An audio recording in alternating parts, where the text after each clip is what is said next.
বিগত ৩.৫ দশক ধরে বাঙালি দর্শকের মনের মণিকোঠায় রাজত্ব করছেন অভিনেত্রী অনুসুয়া মজুমদার। নিজের বহুমুখী প্রতিভা দিয়ে তিনি বারবার দর্শকদের মুগ্ধ করেছেন। তবে অনুসুয়া মানে শুধু পর্দায় ফুটিয়ে তোলা এক ঝাঁক চরিত্র নয়, তিনি এমন একজন ব্যক্তিত্ব যিনি থিয়েটার, সিনেমা এবং বহুজাতিক কোম্পানির কর্পোরেট চাকরিকে এক সুতোয় বেঁধেছিলেন।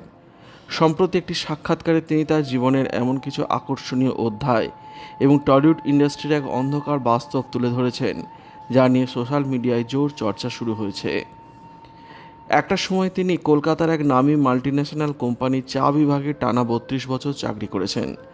প্রতিদিন সকাল 9:30 থেকে বিকেল 5:30 পর্যন্ত কোনো কাজ বকেয়া না রেখে তিনি নিখুঁতভাবে কর্পোরেট দায়িত্ব পালন করেছেন। এরপর অফিস শেষ হতেই সমস্ত ক্লান্তি ভুলে সোজা চলে যেতেন থিয়েটার মহড়ায়। আবার উইকেন্ডে ডবল শোয়ের ব্যস্ততা থাকত। একই সাথে ঘন্টার পর ঘন্টা কত্থক নাচের রেওয়াজও চলত।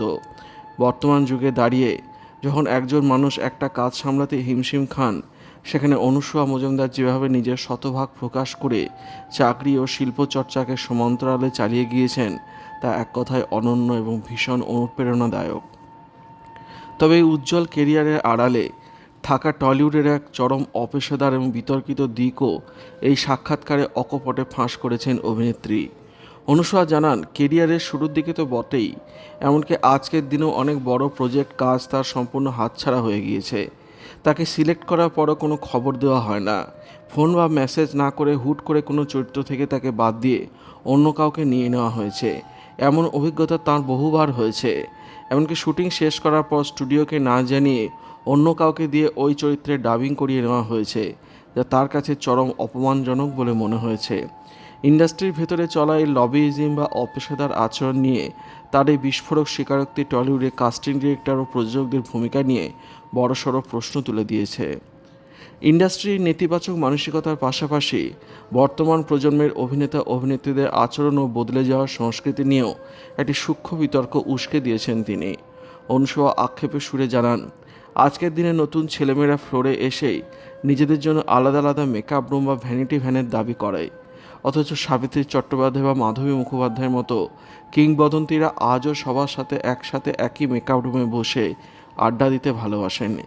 একাকিত্বের এই নতুন সংস্কৃতি আসলে অভিনয়, আদান প্রদান এবং পারস্পরিক আন্তরিকতাকে নষ্ট করছে বলে তিনি মনে করেন।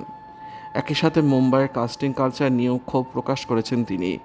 কেরিয়ারের এই পর্যায়ে এসেও যখন বড় কোনো হিন্দি প্রজেক্টের জন্য তার ব্যাকগ্রাউন্ড না জেনেই অডিশন দিতে বলা হয়, কিংবা অডিশন ভালো হওয়ার পরও মুম্বাই কাস্টিং টিম রহস্যজনকভাবে নীরবতা পালন করে, তখন এই গোটা ব্যবস্থার অসারতায় প্রকাশ পায়। সব মিলিয়ে অনুসুয়া মজুমদারের এই সাক্ষাৎকারে কেবল একটি সাধারণ আলাপচারিতা নয়, বরং বিনোদন জগতের ভেতরের আলো আঁধারি এক জীবন্ত দলিল। জীবনের বহু চড়াই উতরায়, কাজের ক্ষেত্রে, রাজনীতি বা অপ্রাপ্তির মুখোমুখি হয়েও তিনি যেভাবে নিজেকে নির্লিপ্ত রাখতে শিখেছেন, তা সত্যিই শিক্ষণীয়। কেরিয়ারের শেষ লগ্নে এসেও আজও সত্যজিৎ রায়ের সঙ্গে তার নিয়মিত চিঠিপত্রের আদান প্রদানের স্মৃতি রোমন্থন করেন তিনি, যা যে কোনো সিনি প্রেমীদের কাছে পরম প্রাপ্তি। টলিউডের এই নোংরা রাজনীতির শিকার হয়েছেন তিনি, যেভাবে কোনো ক্ষোভ না রেখে নিজের কাজ নিয়ে জবাব দিয়েছেন, তা প্রমাণ করে কেন অনুসুয়া মজুমদার একজন সাধারণ অভিনেত্রীর চেয়ে অনেক বেশি বড় একজন প্রকৃত এবং শ্রদ্ধেয় শিল্পী।